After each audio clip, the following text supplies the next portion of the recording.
Hello বন্ধুরা, তো আজকে আর গুড মর্নিং বলবো না, কারণ আজকের মর্নিংটা আমাদের আর গুড নেই। মায়ের শরীর খুবই খারাপ। তো বলে দিই, আজকে হচ্ছে বুধবার, এখন বাজে সকাল 11টা। সব কিছু মোটামুটি রেডি কমপ্লিট। আধ ঘন্টার মধ্যে বেরিয়ে যাব মাকে নিয়ে। মাকে হসপিটালে ভর্তি করতে হবে, এছাড়া কোনো উপায় নেই। রক্তর ব্লাড গ্রুপ একদম কমে গেছে, ব্লাড দিতেই হবে এই মুহূর্তে। সেই আবার 1 বছর আগের মতো আবার সেই সেম হসপিটালে যেতে চলেছি। তো এক্ষুনি বেরিয়ে যাব। তো চলো, আমি স্নান করতে যাবো। মা স্নান করতে গেছে। এই যে ব্যাগ রেডি করে নিয়েছি, ব্যাগে সব জিনিসপত্র ভর্তিতে হতেই হবে, তার জন্য আগে থেকে সব কিছু রেডি করে নিলাম। আগের বার তো অত বুঝতে পারিনি, আগের বার কিছু নিয়ে যায়নি, অনেকবার করে বাড়ি এসে নিয়ে যেতে হয়েছে। এবার বাড়ি থেকেও দিয়ে এসেছিল ওখানে। তো এবারে সব কিছু মোটামুটি গুছিয়ে নিয়ে যাচ্ছে, আর জন্য বাড়ি না আসতে হয়, মানে একেবারে কমপ্লিট করে যেন একেবারে বাড়ি আসতে পারি মাকে নিয়ে। ঠিক আছে, তো চলো বন্ধুরা, চান টান করে আসি আর কি। তো হ্যালো বন্ধুরা, তো আমি একদম রেডি হয়ে গেছি, দেখতে পাচ্ছ। এই যে হচ্ছে ব্যাগ, এই দেখো ব্যাগটা নিয়ে সব রেডি, সব যাবতীয় সব জিনিস নেওয়া হয়েছে। তো গামছা, থালা, বাটি, গ্লাস, তারপর হচ্ছে কাঁথা, চাদর, নাইটি, সব কিছু নেওয়া হয়েছে। চার্জার তোমার চার্জারটা ঢুকিয়ে দিতে হবে। আর এই যে মা শুয়ে আছে, মা তো উঠে দাঁড়ানোর কোনো ক্ষমতাই নেই, তো আমরা এক্ষুনি বেরিয়ে যাব। 12টা 5 বাজে, দেরি হয়ে গেল। আসলে দুটো বাইকে যাব, একটা বাইক একটু লেট করছে, বুঝলে, ওই জন্য আমাদের একটু লেট হয়ে যাচ্ছে। তো যাই হোক, গাড়ি ভাড়া আর করলাম না, কারণ গাড়ি ভাড়া এক্ষুনি করলে কী হবে বলো তো, অনেকগুলো টাকা গাড়ি ভাড়ায় চলে যাবে। এবার সেই টাকাটা ওখানে আমাদের কাজে লাগবে, সেই জন্যই আর কি গাড়ি ভাড়াটা করলাম না। ওই বাইকে তেল, দুটো গাড়িতে তেল ভরলে তা ওই 150-300 টাকার মতো তেল ভরলে হয়ে যাবে, কিন্তু গাড়ি ভাড়া অনেকটা নেবে। তো সেই জন্য গাড়ি ভাড়াটা করলাম না। বাইকে যাব, অসুবিধা হবে না, দুটো বাইক তো, মা একটা বাইকে বসবে, আমি একটা বাইকে বসবো। আর কি বলতো, ওই টাকাটা ওখানে কাজে লাগবে, তাহলে ভালো হবে। ওখানে কত কি কেনাকাটা করতে লাগে, আমার খাওয়া দাওয়া, এবার হচ্ছে আরও যাবতীয় জিনিসপত্র কেনাকাটা, এবার ওষুধপত্র সব লাগবে, সেই জন্য আর পয়সা বেশি করে রেখে দিতে হবে। এখন বুঝতেই পারছো, মাসের শেষ, আজকে তো কত তারিখ, আজকে হচ্ছে 14 তারিখ, মানে মাসের শেষই বলা যেতে পারে। তো আমাদের ইউটিউবে যেহেতু পেমেন্ট ঢোকে 24 তারিখে করে, তো যেহেতু তাহলে 14-15 তারিখ মানে একদম মাসের শেষ।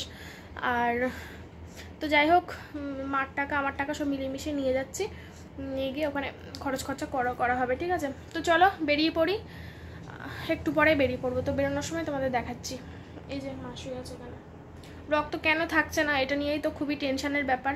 আপাতত রক্তটা দিতে হবে শরীরে, তারপরে পরীক্ষা নিরীক্ষা করে দেখতে হবে যে শরীরে রক্তটা কেন থাকছে না, কারণ এইভাবে তো বারবার রক্ত দেওয়া তো শরীরটা ঠিক না, আর কেন থাকছে না সেটা তো পরীক্ষা নিরীক্ষা করে জানতে হবে যে কেন থাকছে না।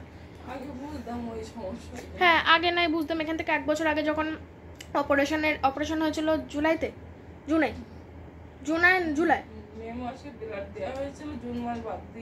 হ্যাঁ, মে মাসে ব্লাড দেওয়া হয়েছিল। এরকম সব গুছিয়ে নিয়ে চলে গেছিলাম মাকে ভর্তি করতে, সেরকম আবার ওই 1 বছর পরে আবার এই যাচ্ছি। আগে বুঝতাম যে হচ্ছে ওই ইউটেরাসের সমস্যা ছিল, ব্লিডিং হতো খুব, প্রত্যেক মাসে প্রচুর ব্লিডিং হতো পিরিয়ডে। তো আমরা ভাবতাম সেই জন্য হয়তো শরীরের থেকে রক্ত বেরিয়ে যাচ্ছে, তার জন্য হয়তো রক্ত নেই শরীরে, কিন্তু এখন তো সে সমস্যা নেই, এখন তো পিরিয়ড হয় না, কারণ অপারেশনের পরে তো সব কিছু বন্ধ হয়ে গেছে, এখন তো পিরিয়ডে 1 বছর হয় না। তাও শরীরে কেন রক্ত থাকছে না সেটা জানতে হবে ডাক্তারের কাছে, যে খাওয়া দাওয়ার সমস্যার জন্যে। খাওয়া দাওয়া তো সমস্যা হয় না, বোঝোই তো, এবার হতেও পারে, কারণ আমরা তো ফল টল ঠিক মতো খাই না, এবার রক্ত হয়তো সেই জন্য কমে যেতে পারে। এক্ষুনি কোনো খারাপ চিন্তা ভাবনা তো করছি না, কারণ হচ্ছে অনেক কারণে রক্ত থাকে না, এমনিও রক্ত অনেকের কম থাকে, আর মায়ের ওই জন্য রক্ত কম, সেটাই হয়তো হতে পারে। খাওয়া দাওয়া ঠিক মতো করতে হবে, ফল খেতে হবে, সেটা দেখা যাক, ডাক্তার ট্রিটমেন্ট করুক। তো যাই হোক, তো চলো বন্ধুরা বেরিয়ে পড়ি, একটু দেরি হয়ে গেল আমাদের, অনেকটাই দেরি হয়ে গেল, 1:15 বাজে এখন। তো চলো, এই দেখো একটা ব্যাগ, দুটো তিনটে ব্যাগ। তো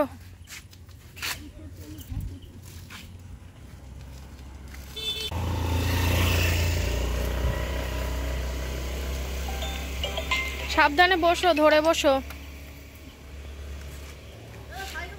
জয়ন্তর বাড়ি আমারটা নিয়ে যাস কোনে রে।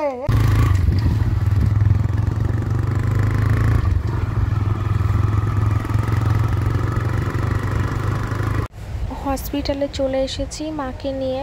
এবারে যাব, টিকিট করব, ভর্তি করব। অনেকটা দেরি হয়েছে আসতে, রাস্তায় প্রচুর জ্যাম ছিল আর টানা রোদ। যাই হোক, মাকে তো বলেছিলাম কৌশিককে ভালো করে ধরে রাখতে, তো ধরেই রেখেছিল, কোনো সমস্যা হয়নি।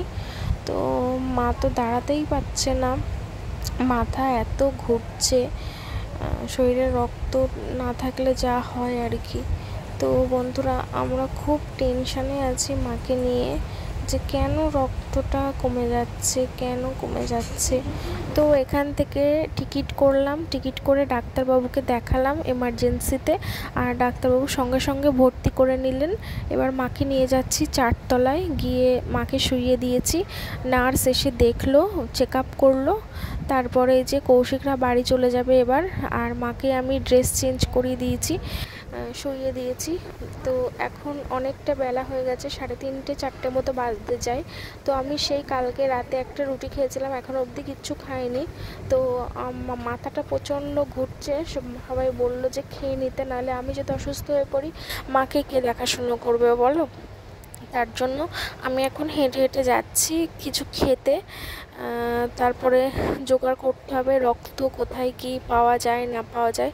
তো আমি একটা হোটেলে এসেছি, অনেকটা মানে হসপিটালটা এত বড়, এ মাথা থেকে ও মাথা যেতেই 5-6 মিনিট লেগে যায়। তো অতটা হেঁটে আসলাম, এসে দেখো আমি খেতে বসে পড়েছি, এখন 4টে মতো বাজে।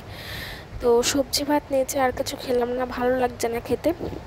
আর দেখো এখানে সবাই প্রতিবাদের মিছিল বেরিয়েছে, সবাই জানো আরজি করের ঘটনা, মর্মান্তিক ঘটনা, আর কিছু বলার নেই। আমরা মেয়েরা কোনোদিনই স্বাধীন হব না। তো যাই হোক, শাস্তি চাই, এমন একটা জঘন্য কাজ যে বা যারা করেছে তার উপযুক্ত শাস্তি চাই। তো সবাই দেখো অনেক দূর থেকে আসছে, এগুলো টাকি থেকে আমি যতদূর শুনেছি। তো যাই হোক, আমি তো মাকে নিয়ে এতটা ব্যস্ত হয়ে পড়েছি যে। তো বন্ধুরা, খাওয়া দাওয়া হয়ে গেছে, বাড়ি যাচ্ছি আবার 5 মিনিট হেঁটে। এই যে মায়ের জন্য খাবার নিয়ে নিয়েছি, চলো যাই। কষ্ট হচ্ছে প্রচণ্ড, খাওয়া দাওয়া করলাম তো সারাদিন পরে। এখন কটা বাজে বলো তো? 3:54। ঠিক আছে, চলো। হসপিটাল চত্বরটা অনেক বড়, মেন রাস্তায় যেতে গেলে অনেকটা হেঁটে হেঁটে যেতে হয়, হেঁটে হেঁটে আসতে হয়। একজনের জন্য টোটো যায় না, অনেকজন হলে তাও টোটো যায়, বুঝেছো? চলো, মাও কিছু খাইনি, মায়ের জন্য খাবার নেবো, জল কিনবো, জল কিনে তাই 4 তলায় গিয়ে আবার যাবো উপরে। পুরোটাই হসপিটাল এটা। তারপরে খাওয়া দাওয়া করে আসলাম, মায়ের জন্য খাবার তো নিয়ে এসেছি। এখানে এসে শুনলাম নাকি নার্স মানে ম্যাডাম মাকে ডেকেছে, তো মাকে নিয়ে চলে আসলাম এখানে। এখানে এখন মায়ের ব্লাড নেওয়া হচ্ছে, কারণ ব্লাড ব্যাংকে নিয়ে যেতে হবে, এই রক্ত জোগাড় করতে হবে, তার জন্য। আমার মায়ের তো ও পজিটিভ। তো আমাদের না খুব একটু গন্ডগোল হচ্ছিলো যে ও পজিটিভ না নেগেটিভ, আমার মা ঠিকঠাক করে বলতেই পারছিল না। আর আমারও মানে মাথা থেকে একদম বেরিয়ে গেছে। 1 বছর আগেও কিন্তু এই রক্ত নিয়ে কত তোড়জোড় হই, কিন্তু দেখো। তো যাই হোক, মায়ের কাজটা মিটে গেছে, মাকে শুইয়ে দিলাম। তো বন্ধুরা, হসপিটাল থেকে আবারও বেরিয়ে পড়লাম, এইবারে যাচ্ছি ব্লাড ব্যাংকে। মায়ের ব্লাড নেওয়া হয়েছে, তোমরা তো দেখতেই পেলে নিল, তো সেটা নিয়ে এখন ব্লাড ব্যাংকে যাচ্ছে। আবার সেই অত দূর হেঁটে যেতে হবে 5 মিনিট ধরে। এইটাই অসুবিধা আসলে আমাদের। এমার্জেন্সিতে দিয়েছে, তো এবার এমার্জেন্সিটা হচ্ছে একদম ওই লাস্টের দিকে, তো সেই জন্য যত কাজ সব মেন রাস্তার এই দিকে, তো ওখান থেকে বারবার শুধু হেঁটে আসতে হয়। খাবার আনা বলো, চা আনা বলো, যাই আনা বলো, এত দূর। চাটা ওখানে রয়েছে, এবার এই ব্লাডের জন্য অনেকবার যাওয়া আসা করতে হবে। এখন যাব হচ্ছে ব্লাড ব্যাংকে, এটা গিয়ে জমা দেব। আজকে ভিডিও এখন এডিট করতে পারিনি, জানি না কখন করবো, আদৌ করতে পারবো কিনা। সময় ফাঁকা পেলে তখন করব, যদি পারি তো পোস্ট করব। তো চলো যাই, হেঁটে হেঁটে হাঁটতে হবে এখন অনেকক্ষণ। কাজ মিটলো না, অত দূর হেঁটে গিয়ে আবারও আমাকে হসপিটালের দিকে যেতে হচ্ছে, কারণ এই যে ব্লাডটা দিয়েছে, ব্লাডটা এই বোতলে, যে বোতলটার মধ্যে ভরে দিয়েছে, সেই বোতলে পুরো একদম মাখামাখি অবস্থা একটাই। কিভাবে দিয়েছে জানি না, মানে আমি অত খেয়াল করিনি, নিয়ে গেছি আমি আমি বলছি কিছু বোঝাই যাচ্ছে না, যে এর গায়ে কী লেখা আছে কিছুই বোঝা যাচ্ছে না। সেই জন্য আবার এখন আমাকে চেঞ্জ করে নিয়ে আবার যেতে হবে। ভাল লাগে বলো তো? আগে জানলে না আমি এক্ষুনি খাওয়া দাওয়া করতাম না, খেয়ে উঠে এক্ষুনি হাঁটাচলা করতে কী যে কষ্ট হচ্ছে কি বলবো তোমার। তো আমি হসপিটালের ভিতরে ঢুকে মাকে খাইয়ে দিলাম, তারপরে আমি আবার নিয়ে যাব ব্লাড ব্যাঙ্কে ব্লাডগুলো। তো মা এখানে বসে খেয়ে নিক। মার তো খুব একটা পছন্দ হচ্ছে না, কারণ বলছে একদম নুন হয়নি, কারণ আমার মা একটু নুন বেশি খায়। আমি বললাম কী আর করবে বলো, হসপিটালে এরকমই খেতে হবে। তাও তো এটা বাইরের খাবার, তবু একদম হালকা পাতলাই ছিল, কারণ আমরা তো লাঞ্চের টাইম দেরি করে ঢুকেছিলাম, লাঞ্চের টাইম তখন পেরিয়ে গেছিলো। কালকে থেকে আবার লাঞ্চ ডিনার সব কিছুই এখান থেকে দেবে, আর এই খাবারই খেতে হবে। তো যাই হোক, মাকে খাইয়ে দিলাম, তারপরে প্লেট টেলেটগুলো সব ধুয়ে পরিষ্কার করে তারপরে আমি আবার বেরিয়ে পড়বো। তো মাকে বললাম যে তুমি শুয়ে পড়ো, রেস্ট নাও, উঠে বসো না। তো আমি তাড়াতাড়ি করে গিয়ে আবার ব্লাড ব্যাঙ্কে জমা দিয়ে এসেছি। ওরা বললো আমাকে 1 ঘন্টা পরে গিয়ে দেখা করতে, মনে হচ্ছে ব্লাডটা পাওয়া যেতে পারে, বুঝলে। তো যাই হোক, অনেকক্ষণ মার সাথে বসেছিলাম 1 ঘন্টা। তারপরে এখন ইসিজি করাতে এসেছে মাকে, আর এটা করা হয়ে গেলে তারপরে আমি যাব ব্লাড ব্যাঙ্কে। 1 ঘন্টা হয়ে গেছে, এবার আমাকে যেতে হবে। এখন বাজে 6:10। তো আমাকে তো বলেছিল 1 ঘন্টা পরে আসতে ব্লাড ব্যাঙ্কে। তো 1 ঘন্টা পরে আসতাম, একটু 10 মিনিট লেট হয়ে গেল, কারণ বেরোনোর সময় মাকে আবার ইসিজি করাতে ঢুকলো, তার জন্য একটু লেট হয়ে গেল 10 মিনিট। তো এখন যাচ্ছি হেঁটে হেঁটে, দেখি কি বলে, ব্লাড পাওয়া যায় কি নাকি। আগেরবার যা সমস্যা হয়েছিল ব্লাড নিয়ে, ব্লাড তো পাওয়াই যাচ্ছিল না। তো এবারে দেখা যাক কি হয়, চলো যাই দেখি। মায়ের শরীর এতটা খারাপ, এত টেনশন হচ্ছে, তোমাদের কি বলবো, যতক্ষণ না রক্তটা শরীরে দেয়া হচ্ছে। রক্ত এরকম কম অবস্থায় যে কতটা একটা টেনশনের ব্যাপার, তোমাদের কি বলবো। শরীরে রক্ত কম থাকলে কি হতে পারে, তো আমি তো আর ভাবতেই পারছি না। আমি যখন ভাবছি আমার মাথাটা তো সব ঘোরাচ্ছে, আমি যে কীভাবে হাঁটছি আমি জানি। আমার এত টেনশন হচ্ছে, আমার কিছু ভালোই লাগছে না।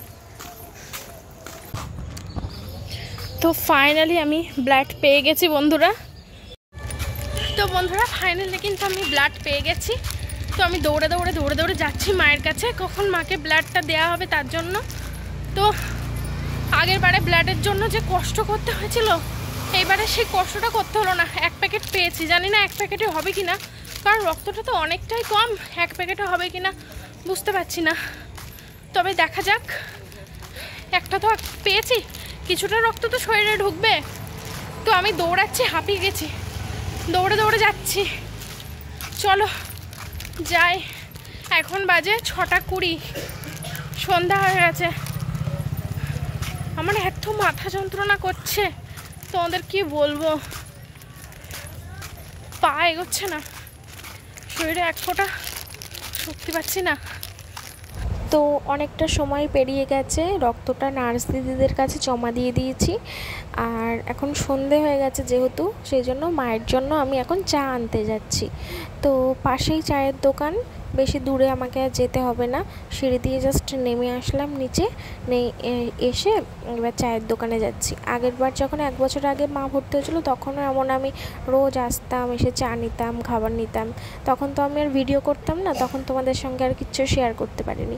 এখন যেহেতু আমি ভিডিও করি, সেজন্য তোমাদের সঙ্গে আমি সব শেয়ার করার চেষ্টা করছি যতটুকু পারছি।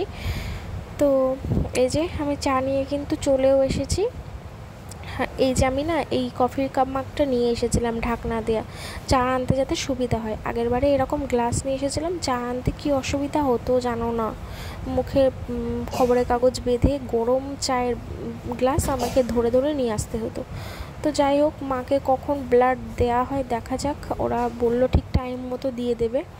তো মায়ের জন্য কিছু বিস্কুট নিয়ে এসেছি, কেক নিয়ে এসেছি, কারণ মা তো ভাত একদমই খেতে পারছে না, তো সেজন্য। আর আমার এত মাথা যন্ত্রণা করছিলো যে আমিও একটু চা খেয়ে নিয়েছি, আসলে সারাদিন কোনো রেস্ট পাইনি তো।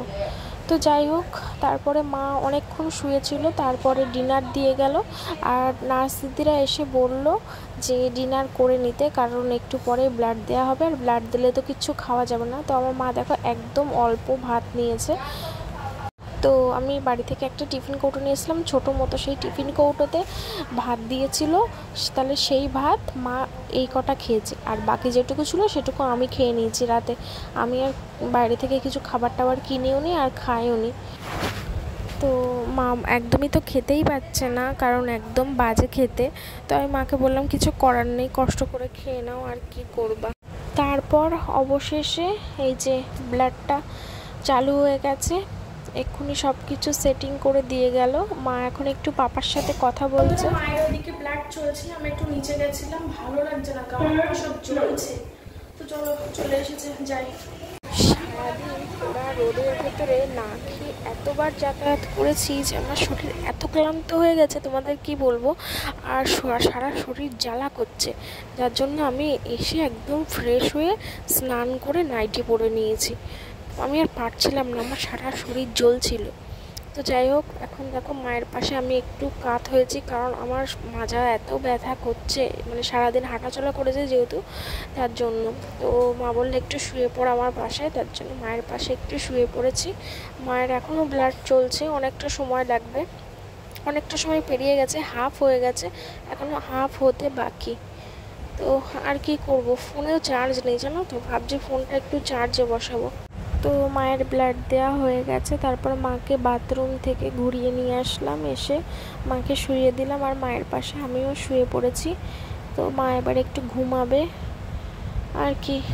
আজকের দিনটা এভাবেই শেষ হলো, কখন কার জীবনে কি হয় কেউ জানে না। তাই যাই হোক, সবাই ভালো থেকো, সুস্থ থেকো, আর আমার মা যেন খুব তাড়াতাড়ি সুস্থ হয়ে যায়, এটাই তোমরা দোয়া করো, প্রার্থনা করো। আর কি বলবো বলো, এখানে পাপাও বাড়ি নেই, আমি আর মা শুধু আছি। আমার যে কতটা টেনশন হচ্ছে সেটা আমি হয়তো ভিডিওর মাধ্যমে দেখাতে পারছি না, বলেও বোঝাতে পারছি না। তো যাই হোক, ভালো থেকো সবাই।